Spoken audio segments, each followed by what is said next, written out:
আহমেদ বাজিদ, রোগীদের কি দুর্ভোগের কথা আপনি জেনেছেন?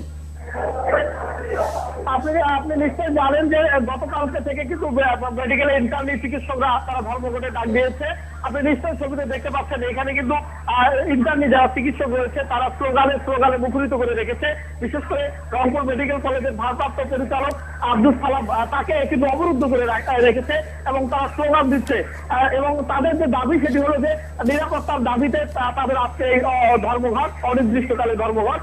আপনাকে জানিয়ে রাখছি যে গতকালকে তাদের যে ছাত্রাবাস আছে মেডিকেলে ইন্টার্নি ডাক্তারদের থাকার জন্য, সেটি ডাক্তার মিলন ছাত্রাবাস, সেখানে কিন্তু দুর্বৃত্তরা হামলা চালায় এবং হামলা চালিয়ে দুজন চিকিৎসক, একজন আবু বকর সিদ্দিক আর একজন রিজওয়ান, এই দুজনকে গুরুতর আহত করে এবং তাদের মূল্যবান জিনিসপত্র।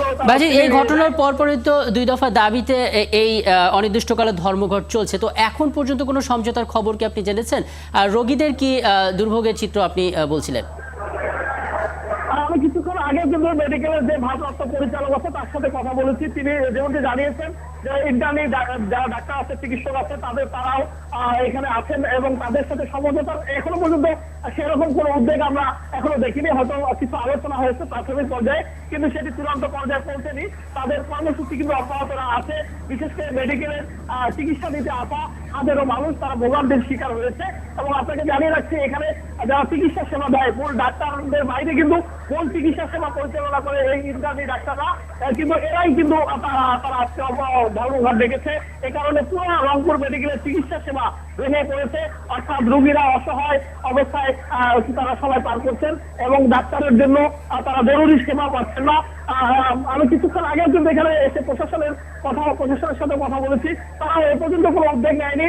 যারা এই সন্ত্রাসী হামলা চালিয়েছে তাদের গ্রেফতার করেনি এবং এরা বলছে যে তাদের গ্রেফতার না করা পর্যন্ত তাদের যে অনির্দিষ্টকালে ধর্মঘট সেটি চলবে এবং অনতি বিলম্বে এই সন্ত্রাসীদের যদি গ্রেফতার করা হয় তাহলে তাদের ধর্মঘট তারা তুলে নেবে। আপনাকে ধন্যবাদ শাহবাজিদ আমাদের সঙ্গে যোগ দেওয়ার জন্য। দর্শক, রংপুর মেডিকেল কলেজ হাসপাতালে ইন্টার্নি ডাক্তারদের অনির্দিষ্টকালে ধর্মঘটে সবশেষ খবরাখবর বলছেন সহকর্মী শাহবাজিদ আহমেদ।